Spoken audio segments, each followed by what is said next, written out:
Il est 18 h, bonsoir à tous, voici les principales informations du jour.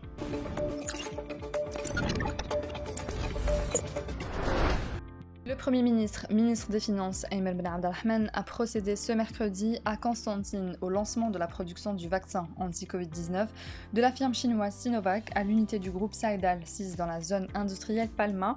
Pour rappel, l'usine de production Saïdal de Constantine produira 1 million de doses de vaccins anti-Covid-19 dans le courant du mois d'octobre, 2 millions de doses en novembre et plus de 5,3 millions de doses à partir de janvier 2022.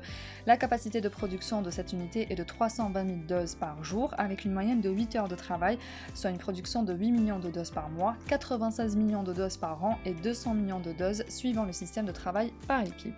Ajoutant que la gestion des flux humains postule à une coopération franche et ouverte et elle suppose une gestion commune dans un esprit de partenariat et non pas de fait accompli qui relève de considérations unilatérales propres à la partie française. En outre, Ayman Ben Abdelrahman a procédé à Constantine à la mise en exploitation de la seconde tranche de la ligne d'extension du tramway. Cette ligne s'étend de la station Kader Ibrahim, située à l'entrée de la circonscription administrative Ali Menjeli, jusqu'à l'université Abdelhamid Mehri, Constantine 2, au niveau du même pôle urbain sur une distance de 3,6 km. La décision de la France de durcir les conditions de délivrance de visas aux ressortissants algériens est disproportionnée et malencontreuse, a déploré mardi Amar Bellani, envoyé spécial chargé de la côte du Sahara occidental. Dans la forme, elle est malencontreuse car elle intervient à la veille du déplacement d'une délégation algérienne à Paris dans le but de faire le point sur tous les cas en suspens et de déterminer le mode opératoire le plus satisfaisant en vue de renforcer la coopération dans le domaine de la gestion de l'immigration irrégulière, explique-t-il. Ajoutant que la gestion des flux humains postule à une coopération franche et ouverte et elle suppose une gestion commune dans un esprit de partenariat et non pas de fait accompli qui relève de considérations unilatérales propres à la partie française. Les unités de la protection civile sont intervenues aux environs de 1 h du matin pour dégager 17 marins qui étaient à bord du navire portugais Ivan Madeira, accosté au port d'Alger après s'être incliné sur le flanc droit suite à une infiltration des eaux de mer, a indiqué un communiqué de la Direction générale de la protection civile.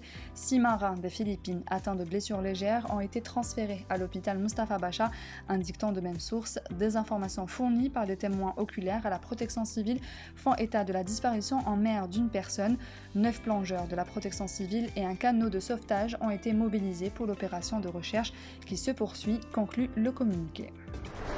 Le tribunal de l'Union européenne a prononcé ce mercredi l'annulation des 2 accords de pêche et d'agriculture liant le Maroc à l'Union européenne et étendus au Sahara occidental occupé, affirmant qu'ils ont été conclus en violation de la décision de la Cour de justice de l'Union européenne de 2016 et sans le consentement du peuple du Sahara occidental. Le tribunal de l'Union européenne a affirmé que le Front Polisario est le seul représentant légal du peuple du Sahara qui dispose de l'autonomie et de la responsabilité pour agir devant la justice européenne au nom du peuple sahraoui. Le président tunisien Kais Saïed a chargé Nedjla Bouden de former un gouvernement en Tunisie 2 mois après le limogeage du précédent cabinet, a annoncé ce mercredi la présidence. C'est la première fois qu'une femme prend la tête du gouvernement en Tunisie. Kais Saïed a insisté à plusieurs reprises sur le caractère historique de la nomination d'une femme pour la première fois pour diriger le gouvernement en Tunisie. C'est un honneur pour la Tunisie et un hommage à la femme tunisienne. La principale mission du futur gouvernement sera de mettre fin à la corruption et au chaos qui s'est répandu dans de nombreuses institutions de l'État. C'est la fin de ce journal, merci de l'avoir suivi, on se retrouve demain à la même heure sur nos réseaux sociaux.